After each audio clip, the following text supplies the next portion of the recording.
We've all heard the stories. They took more trees than agreed upon.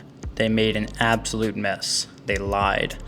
Unfortunately, the logging industry has gotten a bad rap due to several bad companies in the industry. Thankfully, there are easy ways to avoid all these horror stories if you know how to approach a timber sale. Hi, I'm Madison Raber, and I'm a timber consultant that's been in the industry for over 12 years. My goal is to educate you as a landowner on how to properly manage your timber and how to avoid all the mistakes most landowners make. So let's play out a very common story. You as a landowner have 43 acres. Most of it's wooded and it's full of big trees. Some of the woods can be seen from the road, so every now and then somebody comes and knocks on your door asking if you'd like a price on your timber. You think, sure, what can it hurt? And so you give the random person permission to look at your timber and give you a price. About an hour later, he comes back and knocks on the door and gives you a price. It's actually more than you ever thought it would be, and you begin to dream of all you could do with $35,000. You tell him that you'll think about it and get back to him, and later that week, you call him back and accept the offer. What this person didn't tell you is that they do not work for a mill. They didn't set expectations of what it would look like, and they didn't explain what trees would be cut. Several months pass, and the crew moves in, then you realize the mistake you've made. The sheer amount of trees that they are cutting is double what you pictured. The tops are making a huge mess, and you start freaking out. Unfortunately, that's not even the worst part. What you didn't realize is that you simply sold your timber to a wholesaler that simply flipped the contract to an actual mill with actual crews and got $45,000 for that contract. That extra $10,000 should have gone in your pocket. Sadly, this is a pretty common occurrence. Here are a few ways to avoid being taken advantage of like this. 1. Rarely should you sell timber to someone that knocks on your door or sends you a brochure in the mail.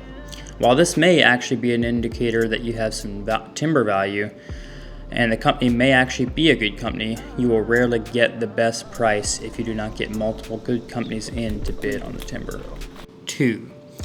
Ask the person interested in buying your trees how their operation is set up. Do they buy directly for a mill? Do they have their own logging crew? If they beat around the bush, it's a good indication to run. More than likely, you're looking at a wholesaler that will simply flip the contract to make a quick buck. 3. Find a consultant that works on your behalf. Some wholesalers will brand themselves as a consultant, but they don't work for you and are ultimately flipping the job to the next guy. A consultant should be very open on how and what they get paid. You are the one that should be paying the consultant, and you should know exactly what he's making. This is usually just a percentage of the timber sale. Get multiple offers. All good consultants will get you at least 3 bids, ideally up to 6 to 12. If you decide to not work with a consultant, be sure to get multiple offers.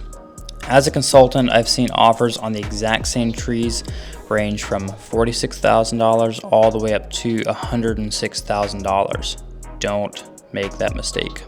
Always, and I mean always, get your timber marked. Most buyers will not want to take the time to mark your timber due to the fact that they only get 1 out of 10 jobs they put offers in on. The problem is that they will always estimate on the low side to keep themselves safe. This results in you getting less for your trees. No clarity on what trees are being taken, and an overall poor experience.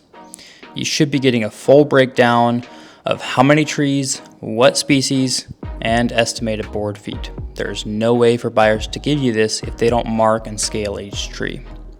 Understand the contract.